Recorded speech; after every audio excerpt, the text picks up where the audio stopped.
Number WhatsApp നമ്പറാണ്. Showroom number ഉണ്ട്. ഇനിയിപ്പോ നമ്മുടെ നമ്പർ രണ്ട് ഷോപ്പിലത്തെ നമ്പർ നമുക്ക് കിട്ടണമെന്നുണ്ടെങ്കിൽ നമ്മുടെ വിസിറ്റിംഗ് കാർഡിലൊക്കെ ഉണ്ട്. നമ്മുടെ ഷൊർണൂർ ഷോപ്പിലത്തെ നമ്പർ വരുന്നത് 9656866686 എന്നുള്ള നമ്പറാണ്. ഇനി നമ്മളെ വെട്ടിക്കാട്ട് ചെറുതുരുത്തി ഉള്ള ഷോപ്പിന്റെ നമ്പർ വരുന്നത് 9656866056 ആണ്. ഇത് നമ്മളെ വിളിക്കുക. കണ്ടോ, ഇതാണ് നമ്മളെ നമ്പേഴ്സ് വരുന്നത്. നമ്മുടെ വിസിറ്റിംഗ് കാർഡിലും കാര്യങ്ങളൊക്കെ ഉണ്ട്. എൻ്റെ നമ്പർ വരുന്നത് 9947707154. ഇതിൽ വാട്സപ്പ് മാത്രം ചെയ്യുക.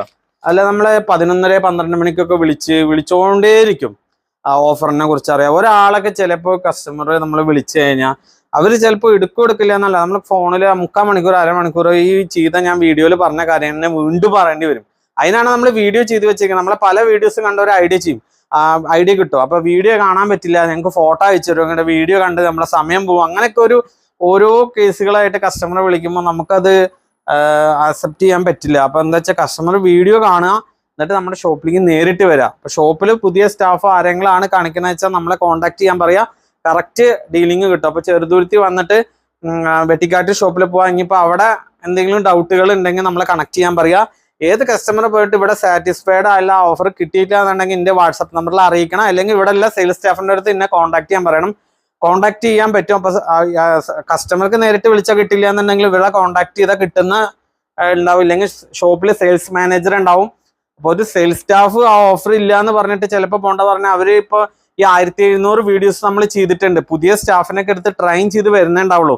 അപ്പോൾ കസ്റ്റമേഴ്സിന്റെ തിരക്കോ അല്ലെങ്കിൽ ഷോപ്പിൽ ആളില്ലാത്തതിന്റെ പ്രോബ്ലം പുതിയ ആൾ അറ്റൻഡ് ചെയ്യുമ്പോൾ പോണ്ട വെച്ചിട്ടാണ് ഞാൻ ഈ പറയുന്നത്.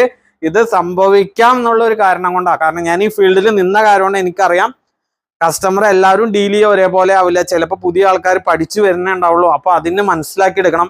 അപ്പൊ നമ്മൾ കസ്റ്റമറെ മനസ്സിലാക്കി എടുക്കുന്ന ട്രെയിനിങ് ഒക്കെ കൊടുക്കലുണ്ട്. ഇനി ഒരു പക്ഷെ എന്നെ കാണാൻ പറ്റിയില്ലെങ്കിൽ, ഇനിയിപ്പോ ഞാൻ തിരക്കിൽ നിൽക്കുകയാണ്, എനിക്കത് ശ്രദ്ധിക്കാൻ പറ്റിയില്ലെങ്കിൽ നിങ്ങളെ മെസ്സേജ് ചെയ്യണം. എന്താണ് നമുക്ക് ഇന്നെ വേണ്ടത്, എന്ന് പറഞ്ഞ കാര്യങ്ങൾ പറയണം.